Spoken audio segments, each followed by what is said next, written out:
Halo semuanya, selamat datang di sesi bedah materi kita kali ini. Jujur aja, saya antusias banget hari ini karena kita bakal ngebahas sesuatu yang sering kita lihat setiap hari, tapi mungkin jarang banget kita perhatiin detailnya, yaitu sistem sekolah kita. Biasanya kan kita cuma ngelihat sekolah tuh sebagai struktur jabatan yang kaku ya, padahal kalau kita perhatiin lebih dalam, sekolah itu ibarat mesin yang luar biasa kompleks.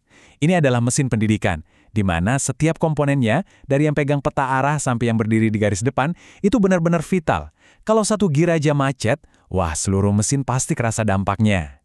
Jadi yuk, kita nyalain mesin ini, dan lihat apa sih yang bikin semuanya bisa berputar lancar. Oke, kita langsung masuk ke intinya ya. Kata kunci yang bakal jadi fondasi obrolan kita hari ini adalah kompetensi. Nah, kompetensi ini bukan sekedar kata-kata manis yang sering kita baca di brosur sekolah loh. Ini benar-benar perpaduan nyata antara kemampuan, keterampilan, pengetahuan, dan sikap yang wajib banget dimiliki seseorang buat ngejalanin tugasnya secara profesional. Kalau di mesin pendidikan yang lagi kita obrolin ini, kompetensi itu ibarat bahan bakarnya. Tanpa bahan bakar ini, mesin secanggih apapun nggak akan pernah bisa bergerak maju. Untuk agenda kita hari ini, perjalanannya lumayan padat nih. Pertama, kita bahas tujuan mesin pendidikannya. Terus kedua, pengawas sekolah sebagai sang navigator. Ketiga, kepala sekolah. Keempat, guru di garis depan. Kelima, staf administrasi. Dan terakhir, kita bakal melihat ekosistem pendidikan ini secara utuh. Kita mulai dari bagian pertama, tujuan kompetensi dari mesin pendidikan ini. Sebenarnya ada 4 destinasi akhir nih dari mesin kita. Kenapa sih kompetensi itu penting?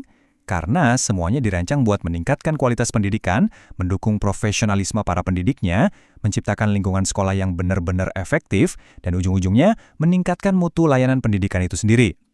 Jadi pas kita ngebahas berbagai peran setelah ini, ingat terus ya, entah itu seorang pengawas atau staf admin, setiap hal kecil yang mereka kerjakan itu mengarah lurus ke 4 tujuan mulia ini. Masuk ke bagian 2, pengawas sekolah, sang navigator. Bayangin, sekolah itu kayak kapal laut besar. Nah, pengawas sekolah ini bukan orang yang mutar kemudinya, tapi mereka itu navigatornya. Makanya mereka butuh 6 kompetensi spesifik. Kepribadian, supervisi manajerial, supervisi akademik, evaluasi pendidikan, penelitian dan pengembangan, plus kompetensi sosial.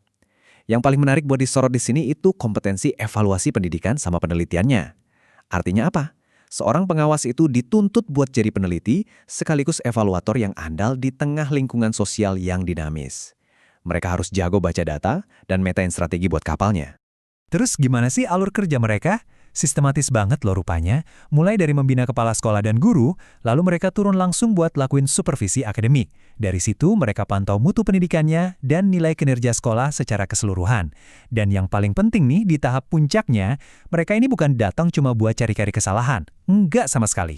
Mereka dituntut ngasih solusi nyata buat masalah pendidikan yang ada. Ibarat dokter, mereka mendiagnosis, terus ngasih resep penyembuhannya. Tapi gini, awas jangan sampai ketuker ya, ada perbedaan krusial yang harus kita pahamin. Supervisi manajerial itu areanya pengawas. Mereka ngawasin dan ngebimbing dari luar atau dari atas. Nah, kalau manajemen langsung, itu praktik ngelola sehari-hari yang benar-benar hands-on.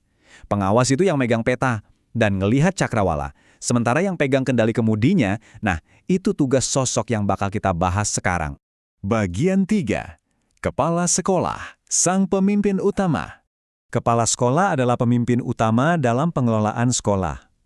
Kalimatnya emang kedengeran simpel, tapi percaya deh bobot tanggung jawabnya luar biasa berat. Artinya semua urusan, mulai dari hal sepele kayak genteng bocor pas musim hujan, sampai hal gede kayak prestasi akademik siswa tingkat nasional, semuanya bermuara ke mereka.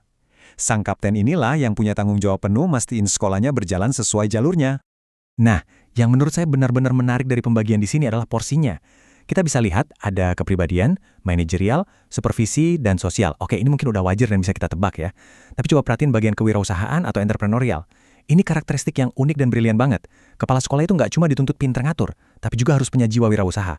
Mereka mesti inovatif, jago ngeliat peluang, dan super kreatif nyari sumber daya buat majuin sekolah di tengah berbagai keterbatasan. Kalau kita lihat tugas-tugasnya, kerasa banget kalau fokus mereka itu ke urusan manusia, memimpin sekolah, ngelola guru dan siswa, nyusun program. Tapi lebih dari itu, mereka harus bisa nyimbangin ngebangun kultur internal sekolah di lorong-lorong kelas, tapi di sisi lain juga harus jadi wajah sekolah yang ngebangun hubungan baik sama masyarakat sekitar. Benar-benar harus jago multitasking.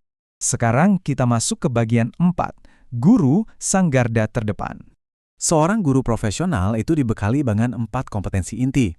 Kompetensi profesional, kepribadian, dan sosial itu udah pasti esensial banget ya buat interaksi sehari-hari di sekolah. Tapi kompetensi pedagogik, ini dia nih kekuatan super eksklusifnya guru. Ini tuh perpaduan ilmu dan seni dalam mendidik.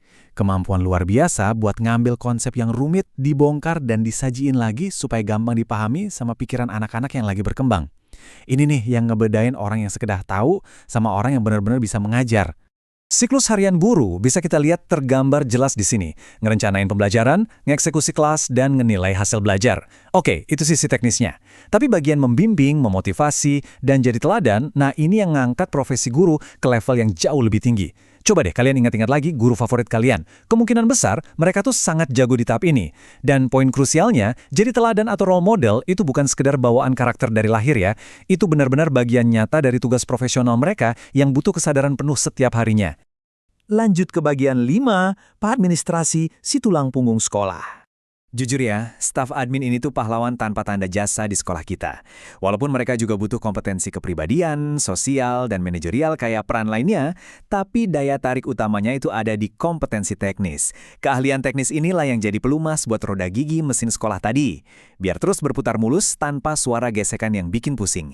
Coba deh, bayangin sebuah sekolah yang dokumennya hilang-hilangan, data muridnya berantakan, dan surat-menyuratnya kacau balau. Kepala sekolah nggak bakal bisa mimpin dengan benar, dan guru juga nggak bakal bisa fokus ngajar. Nah, tenaga administrasi inilah yang ngelola itu semua. Ngurus surat, ngerapiin data, jaga arsip, dan ngelayanin kebutuhan administrasi pendidikan.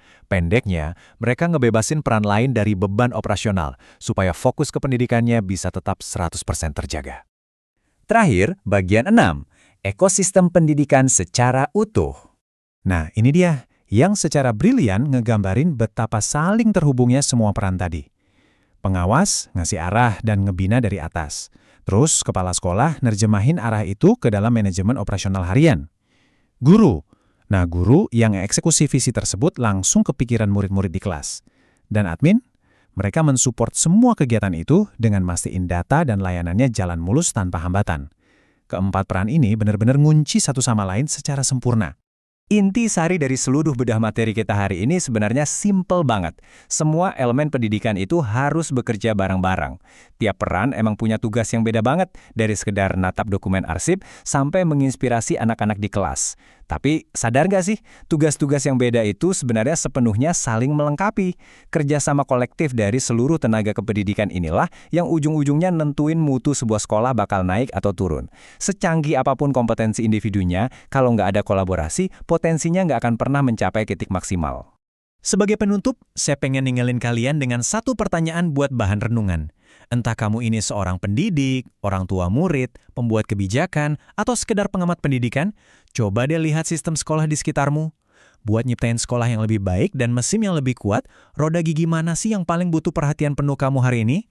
Pahami kompetensinya, dukung perannya, dan mari kita lihat gimana mesin pendidikan kita bisa bergerak maju dengan kecepatan penuh. Makasih banyak ya udah mau mendalami wawasan ini bareng saya hari ini. Teruslah belajar, teruslah bertanya, dan sampai jumpa di sesi bedah materi menarik kita yang berikutnya.